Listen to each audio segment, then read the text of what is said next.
Future video out now, man. Like, comment, subscribe.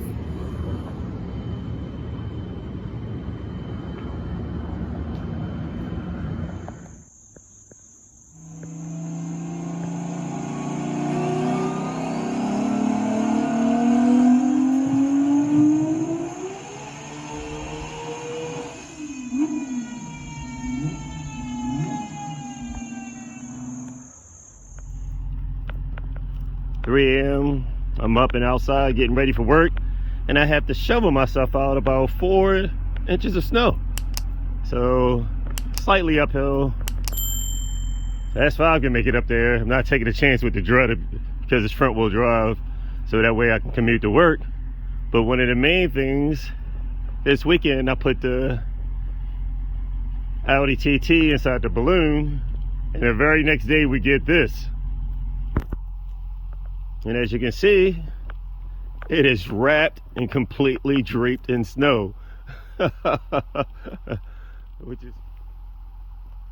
put the Audi TT inside the paint booth / balloon bubble tent, and the very next day we get 4 inches of snow. So as you can see, it's definitely completely covered. So let's get back around front, finish shoveling myself out, and get ready for this commute to work.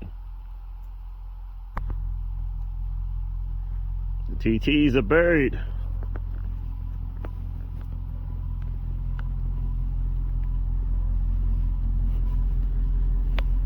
All right, let's finish shoveling the snow so I can get out and get the road. This traffic is crazy, and I mean crazy. We got a wall of vehicles just slowly creeping through the snow. The roads are horrible, as you can see, but I'm just taking my time and pacing my way to work. Traffic is crazy. GPS reported a hazard ahead. Someone slid off the road.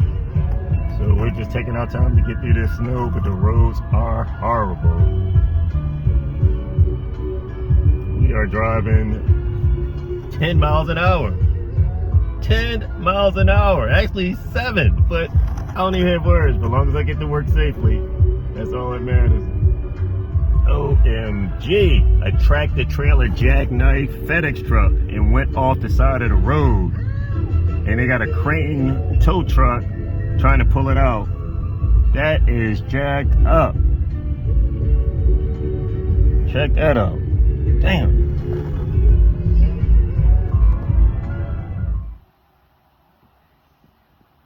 Just a little quick show and tell of what I'm doing today. It's snow outside, and we'll give a quick reference. This week we got several inches of snow. So under that cover is the TT. That's Teddy's TT, buried in the paint booth / balloon tent. So I'm taking advantage of the downtime by prepping everything for the backup engine, which is here. So I've gathered his rods, pistons, and a lot of extra accessories just to give a little breakdown on what we're doing with some of our builds. So check out these pistons. These are our stage 3 pistons. These things are beautiful. Check out the fill bowl for the direct injection, because we're still going to be running direct injection. Look how deep our valve reliefs are for our custom cams, and having extra clearance for the adjustable sprockets that we have from Schimel Performance. Our custom rods from R&R, and these things are beautiful. And check out these wristbands. So our standard factory wristband is 20 millimeter, but these big boys right here is 23 millimeter. Okay, check that out, 23. Our factory is 20 millimeter right here, or 19.9 rounded up to 20 millimeter. Okay, so we're going with the bigger wrist pins for our stage 3 because we're projected to make easily over 1,500 wheel horsepower once everything is said and done. And I'm saying easily, as much as we can get. Our stage 1 could probably do that, but let me explain a little something. So our initial stage 1, I wanted to build the engine to see how much horsepower the factory cast crank could hold. So over to your left, that's the factory cast crank, and on the right is a forged crank. And I had that do not operate label attached to the cast, because we're going to be using forge cranks in all of our other builds. But unfortunately, there's no type of documentation online that gives a good description on how much horsepower one of those crankshafts can handle on a properly tuned VR6 engine. So that's the downfall. You can actually tell the difference of a cast crank, and I set this up just for a little display. And you can either close your eyes and listen for the sound difference. That's cast. That's forge. And I have these two standing up, and you can hear the difference of a forge crank. It has a high-pitched chime, and it'll chime for quite a few seconds. That's just a thunk. Cast. Listen to the pitch of that forge crank. Even laying down, it still has a higher pitch.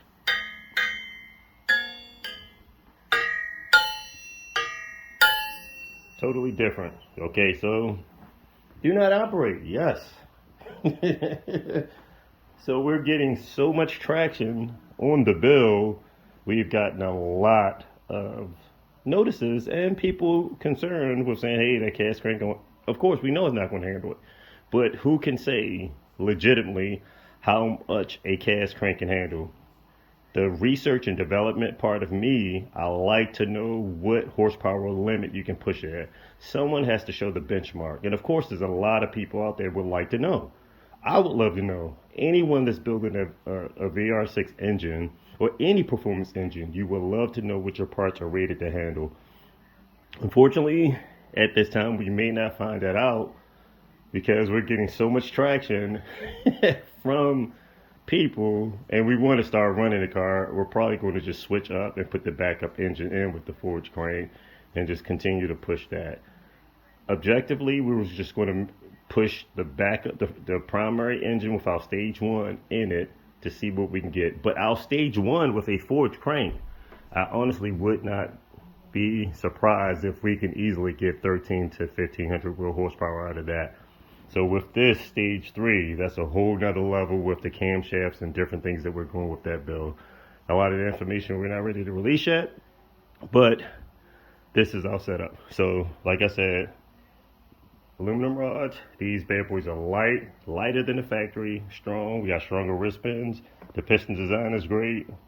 All of this stuff we're getting set up. So I'm going to continue to pack everything up, drop this off at the machine shop tomorrow. And if this week the weather is supposed to be a lot better, and we'll just go ahead and jump back out there and start playing with the finish installing all the intercooler piping that I welded up and jump on the wiring.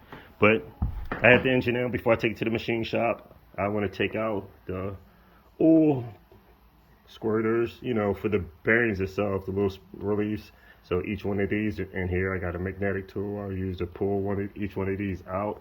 So that way, once they clean the block, those will already be removed. And just keep on moving. So that's a wrap for today. One thing that I discovered that we're going to need is some spare bearings for Teddy's engine. So we're going to use my VR6 bearings for his car. I have some spare ACL race bearings we're going to use for the rods. And I have some extra main bearings that we'll utilize for his equipment. And I'll just buy another set for my backup. Removing all my piston oil squirters from out of the block. You definitely want to get these out. There's a possibility if you left them out and didn't reinstall, you can throw off your oil balance lubrication to your crankshaft, and you definitely don't want to do that. So you can possibly damage a bearing if these are out, because oil passes through each one of these journals and also goes through the oil squirters or piston squirters for lubricating the bottom of the piston. If you get these stuck, I usually use a magnet to pick them out, a small magnet that can fit down in the bore. But if these do get stuck in there, you can use a small coat hanger, which I did. I just got a hanger, bent a 90 on it, a 180, and you can actually see directly through. So you can force that hanger through the backside of the port, because each one is aimed at the piston itself, and you can get a hanger, feed it back through. underneath and push through the bottom of that. You can see my glove and just push that squirter out of the port itself.